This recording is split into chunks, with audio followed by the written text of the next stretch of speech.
What's up, guys? If you're watching this, I'm glad to have you.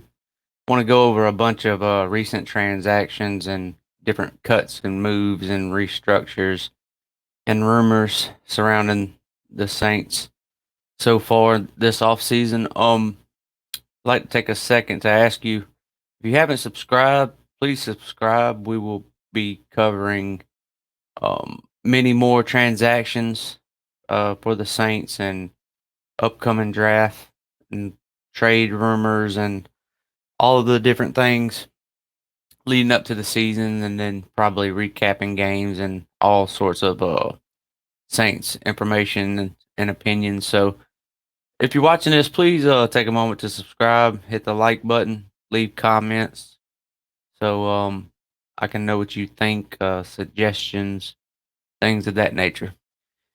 So it came out this week that the Saints released Jared Cook. So personally, I have feelings about this. Look, Jared Cook, when he first came to the Saints, I was actually thinking that he was going to be a really good addition and it was going to give Breeze a really big target to throw to with a pretty exceptional speed. And don't get me wrong, Jared Cook has done a bunch of good things for the Saints. I want to say he had 16 touchdowns, something somewhere in that ballpark. So I mean, yeah, he's done some things. He's played well, and I'm sure. Look, I'm sure he's done some things that, aside from just catching touchdowns, that whether it's in the trenches or doing this or doing that, that the average fan doesn't, like myself, doesn't really necessarily always pay attention to. So I don't want to discredit Jarrett Cook and say that he didn't work out as good as I thought he was going to. He played well, but what's going to stick in my mind is the playoff game. And look, Breeze threw an interception, a couple interceptions. One of them I don't deem to be his fault. One of them was his fault, and overall they didn't play well. Michael Thomas was hurt. Breeze was hurt. They wasn't 100%, and we didn't play our best game. I mean, that's all it is to it. But situationally, when you're playing the game, when you're talking about momentum, if you have the lead or it's tied and you're struggling to get things going, and then you finally get something going, and when Jared Cook catches the ball, he never tucks it away.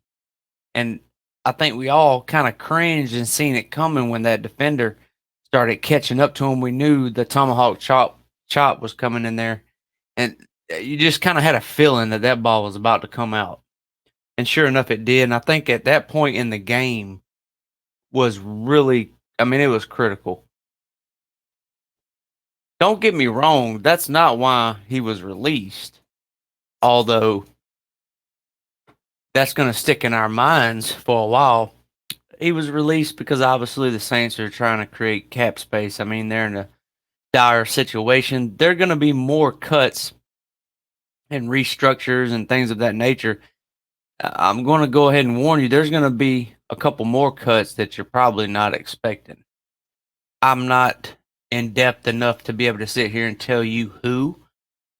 Honestly, all of the YouTubers that cover the Saints, I don't think any of us are that in depth to where we could just systematically point out who we think is going to be getting cut and all of this stuff. Because Sean Payton tends to do things a little different than how we spectators or fans think that things are going to turn out. But in the end, Jared Cook is cut, saved. I want to say, no, look, I don't research all these numbers specifically. I'm not a cap person. Even if I tried, I have a full time job and family. So this is just a hobby of mine. I don't have the time to sit here and research every single number and all of this stuff.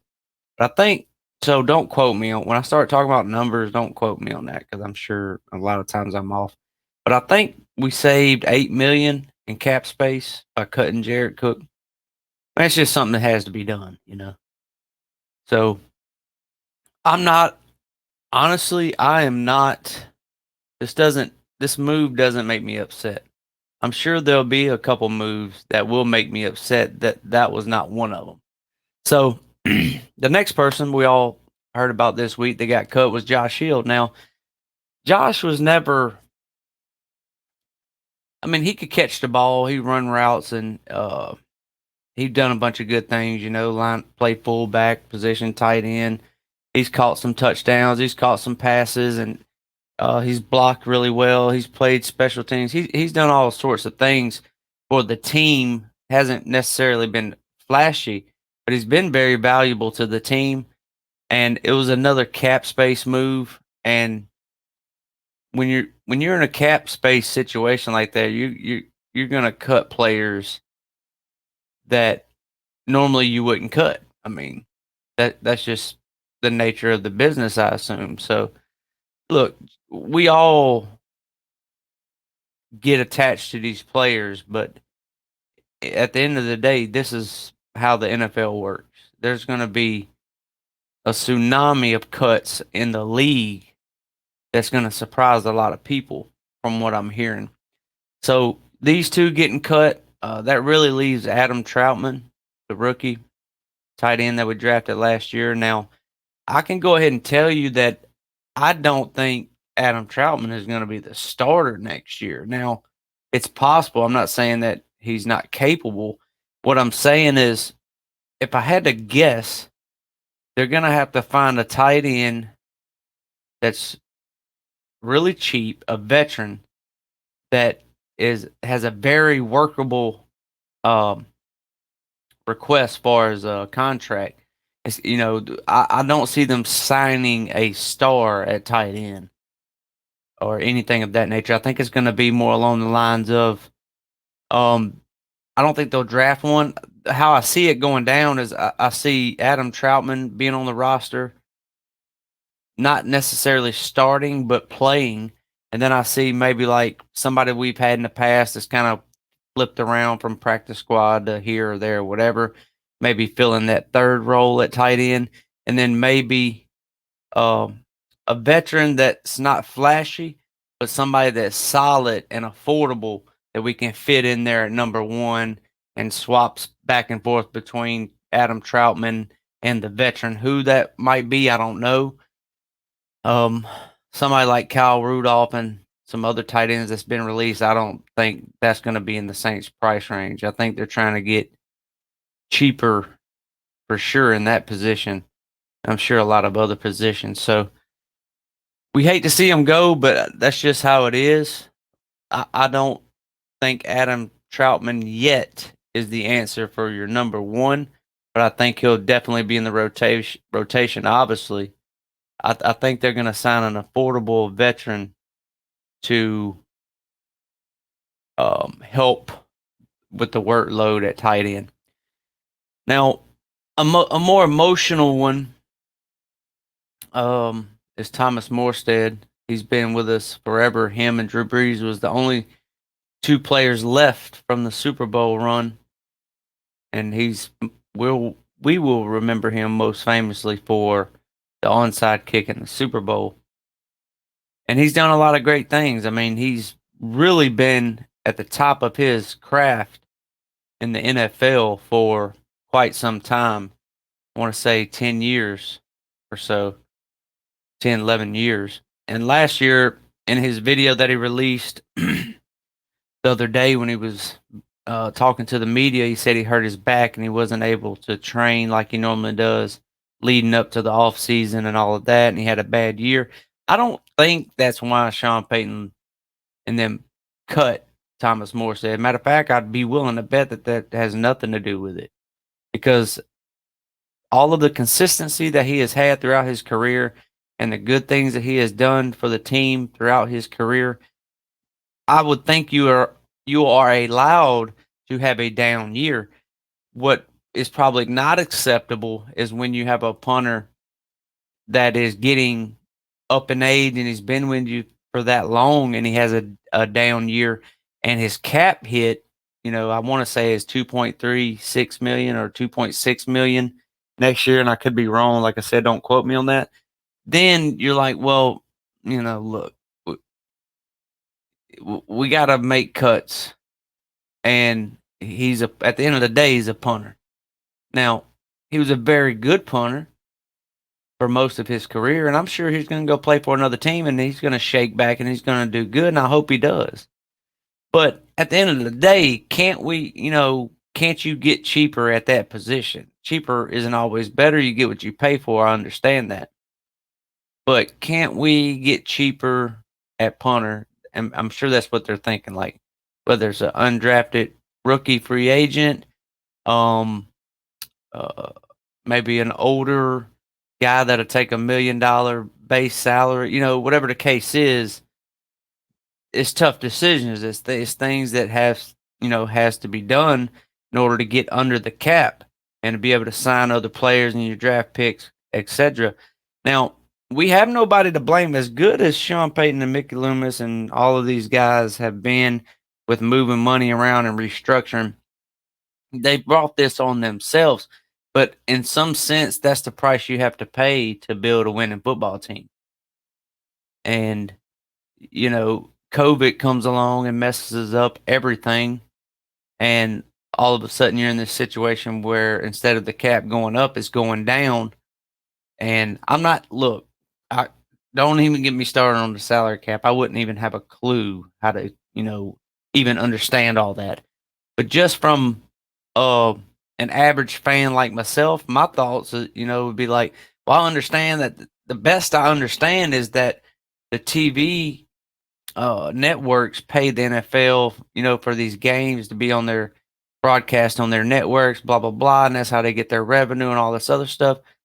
But to me, like as much money as the NFL has, it seems like to me, like because of the circumstances, and I could be wrong. You can correct me if I'm wrong. Like, why can't the NFL just subsidize the difference so the cap wouldn't be affected or whatever? I mean, they're making just absolute tons of god awful money, but yet all of our teams have to suffer because of COVID. I mean, whether it's 20 million less in cap space or whatever the deal is, I mean, it just seems like something could have been done by the NFL. Uh, all these people and owners in some type of way, like I don't know how that works. So I'm just kind of brainstorming, if you will. But I mean, that's the price we got to pay. This is the hole that we have dug ourselves into. We're about to turn a new page in the book. Now, I've been a Saints fan as long as I've been watching football. There's a lot of people that's been a Saints fan since the very first Saints game. There's a lot of fans that came on right around 2006. Regardless of what tier you fall in the last since 2006, we've all kind of got spoiled. There's a few 7 to 9 years, but other than that, I mean, we've been a winning football team. And I'm not saying that that's necessarily going to change, but I do think if you remember life before Drew Brees, and you had Aaron Brooks and Deuce McAllister and Joe Horn and all that, Dante Stallworth, Jerome Payton, the whole 9 yards. If you remember life before Drew Brees, I'm not saying we're going to get back like that because with Sean Payton and all of the other pieces in place, I mean, I think we're going to win football games regardless. But I think we've been spoiled and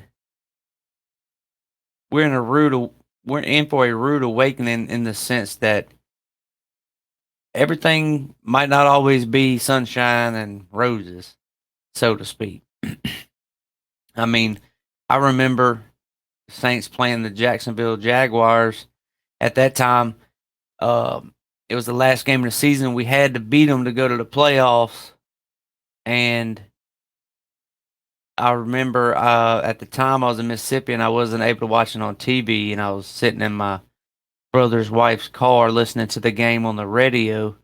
And that's when the Music City Relay or River City Relay. I forget what it was called. When they Saints was down by 7 and they do these laterals all the way down the field and wind up scoring, and then John Carney misses the extra point, and we don't go to the playoffs. I mean, I remember those days. I remember after Katrina going to uh 4 games at Tiger Stadium. I mean, I remember a lot of not so good times. And I'm not saying we're going to go back to that, but I don't think we're going to be on the same level because look, here's the facts. It aggravates me when people say, well, Winston was a number 1 overall quarterback and he's just going to step in there and the way they talk about Jameis Winston is saying like, well, he's going to be better than Breeze. And I'm like, well, I don't understand how you can say that. Look at all the years we've won 12, 13 games, went to the playoffs. I just don't see how you can say that. Like I don't care what team Jameis Winston came from or Taysom Hill, both of them. I don't care what they did with other teams. I don't care if we do have a better offensive line. I don't care if you want to try to make the argument that we have more weapons for him, for a quarterback, a younger quarterback, and it's going to help him out and all this stuff. I don't care. You're saying, well, Sean Payton's going to be calling plays for him and all this. I don't care. I don't see how you can even put Taysom Hill or Jameis Winston in the same conversation as Drew Brees and think that we're just going to be, it's going to be a seamless transition and everything's going to be okay. I do think, regardless of which one of those are our quarterback, that we will win games. We might win 9 or 10 games. You might make the playoffs.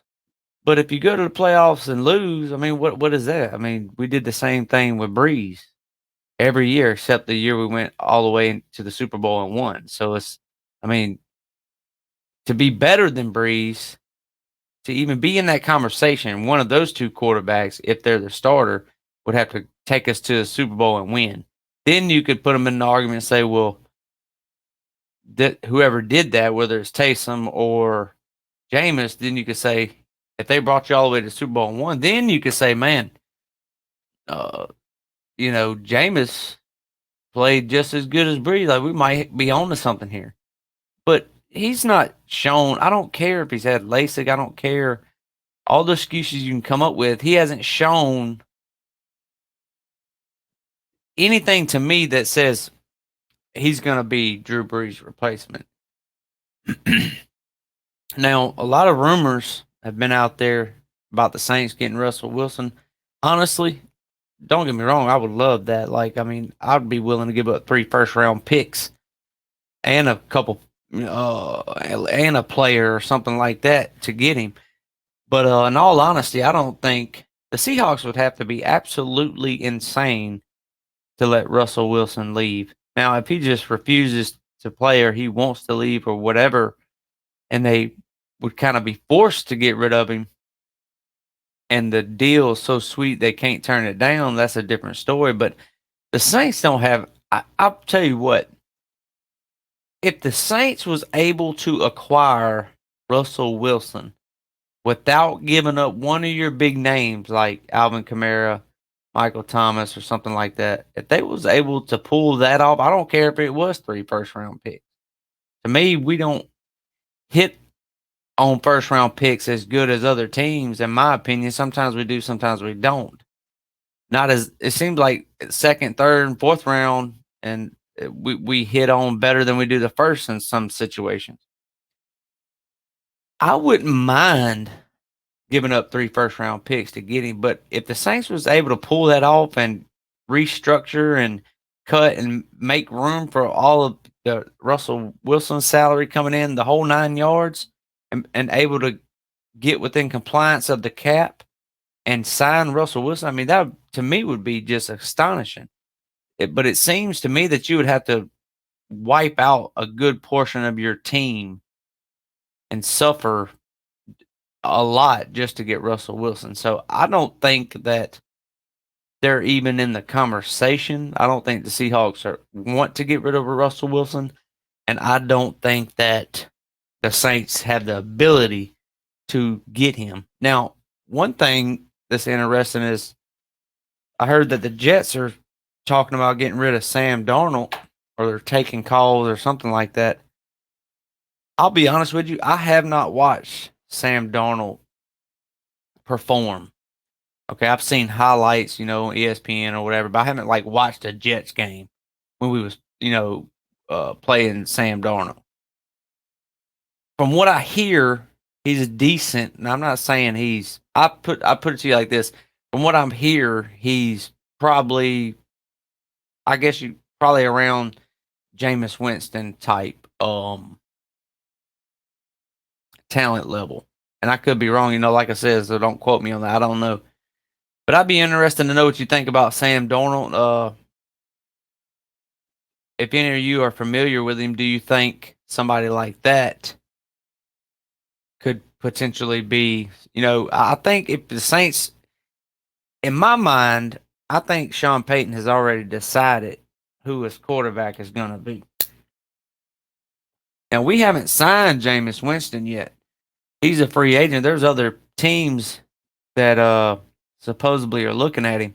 So this is all with the understanding that we even can sign him. I think from a Jameis Winston perspective, he definitely wants to sign with the Saints. He don't want to go sign with the Bears or any of these other teams that was mentioned to be possibly looking at him. He wants to sign with the Saints. He knows the playbook. He knows Sean Payton's going to give him every opportunity to succeed. He's got weapons. He's got the offensive line. If we don't have to strip the defense down, we'll still have a solid defense. And, he's in the system. So, yeah, Jameis Winston wants to come to New Orleans. He wants to sign back with New Orleans. I guarantee you that. The only thing is, who's going to match the offer? If somebody offers him a pretty sweet deal, he's not going to just, let's hypothetically speak, if the Saints offer him 3-year, or let's say the Saints offer him a 2-year, $20 million deal, just hypothetically, somebody else offers him a $50 million deal, I'm pretty sure he's not going to turn down 30 million, whatever the case is. And I don't know guaranteed or whatever, but so Jameis being our starter is going to be based on if we can even sign him back. Now, if for some reason they don't sign Jameis Winston back, do you think some of the other quarterbacks that are out there, do you think Sean Payton would bring any of those in? Ryan Fitzpatrick, Sam Darnold, maybe try to trade for him? Do you think they draft one? What do you think they will do, and what do you think they should do? I'm a little worried in the fact that Sean Payton's kind of stuck on Taysom, and because he's making $16 million next year. I mean, think about this: if Taysom isn't the starter next year and Jameis is, I'm pretty sure you're going to have to sign your starter to make more money than Taysom Hill is making. I mean, you can't. I wouldn't think you'd have your backup making more than your starter. So, a lot of people believe that Taysom is going to start next year. Look, he went 3-1, completed 70% of his passes, had a lot of fumbles, got sacked a lot. I want to say 13 times, which was astonishing to me, by the way, because here you have such a mobile quarterback, and everybody's always screaming on Facebook, oh, we need a mobile quarterback. Breeze, he can't move around in the pocket, can't do this. Taysom Hill is as mobile as they come. But for some reason, whether he's holding on to the ball too long, he don't have that clock in his head, whatever the case is, they come right up the middle and put him down every time. And here I am thinking, well, I thought mobile quarterbacks would just run away from that or sidestep it and run away from whatever the case is. But I mean, he's as mobile as they come. Then whether it's vision, the clock going off in his head, if he's not feeling the pressure, if he's waiting too late, if he's holding on to the ball, if nobody's getting open, or if he's hesitating, he's not wanting to throw it when he should. I don't know those things. Those are in and outs that coaching staff would, or somebody more in depth would have to explain. But I'm just not convinced um, at this point. And I'm not saying Taysom can't be a good quarterback one day. I'm not saying that Winston isn't going to be a good quarterback. I'm so used to having number 9 back there, knowing exactly what's going on. You have complete confidence in him and, getting the job done, especially in the regular season. Now, Breeze had his struggles in the playoffs here and there. There's been games that the loss has been on him, and there's been games that the loss has not been on him. But one thing's for sure, if you go back and look at all of our playoff games with Sean Payton and Drew Brees, almost every one of those games that we won, we rushed the ball very well. And almost all of those games we lost, we didn't rush the ball very well. And what aggravates me about Sean Payton is he'll say, well, we knew we wasn't going to be able to run too good against that front and all that. I don't like hearing that excuse. Now, look, Sean Payton knows more than I do about football. But just my natural instinct as a fan, sofa coach, I guess you can call me. When I'm sitting there watching the game, I get frustrated because we keep handing the ball up the middle to Kamara. It don't do anything. We do a little swing route to Kamara. They're all over that. And I'm like, look, while it's still early, before they get you in a situation to where you cannot run the ball anymore because you're down by so many points, where the hell is number 28? Bring in the big guys. Look, I don't care if they bring in their big guys to match what your substitutions that you bring on the field. My methodology is, look, we got to establish the run. Whatever that benchmark is, we need to run the ball 20, 25 times, 30 times, whatever it is. You might not always get the yards that you need, but guess what? You're not getting them by running Alvin Kamara right up the middle against certain teams and these little swing routes, all these little things and little toss plays. They never work. Jet sweeps and all that crap. That crap, they see that from a mile away.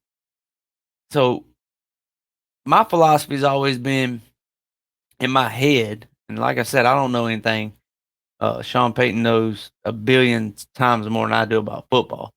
But I get frustrated because early in the game, I want to see pounding, even if you're only getting a yard or 2 yards. I want to see the big guys come in, tight ends, bunch formation, or whether you run something similar, looks like a goal line formation or a heavy power set, whatever you want to call it.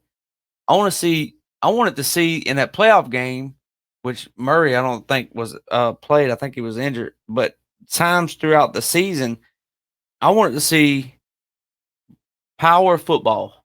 I wanted Murray to punish him.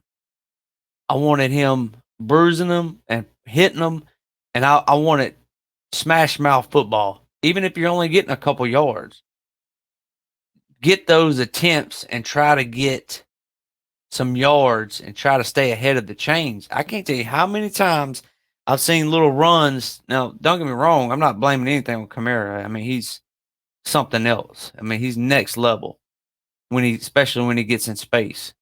But I can't tell you how many times I've seen them take a loss this year, a tackle behind the line of scrimmage on our running backs. I mean, what will it hurt?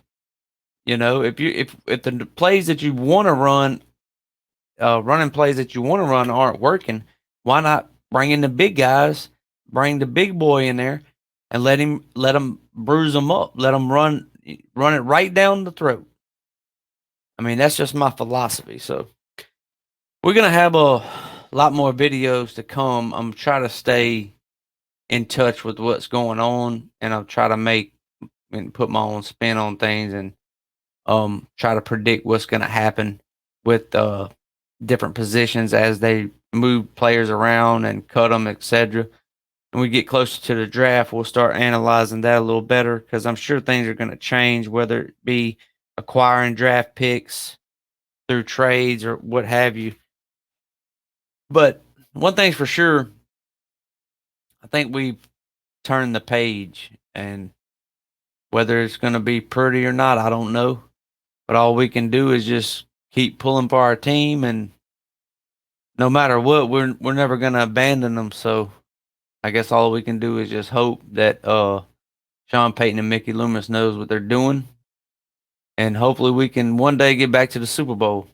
Look, if you like this video, please take the moment to subscribe, uh, leave a thumbs up, comment, let me know any of your suggestions or thoughts on this video, or thoughts for future videos, ways to improve the channel, what have you. Have a good night, and stay safe. Until next time, who dat?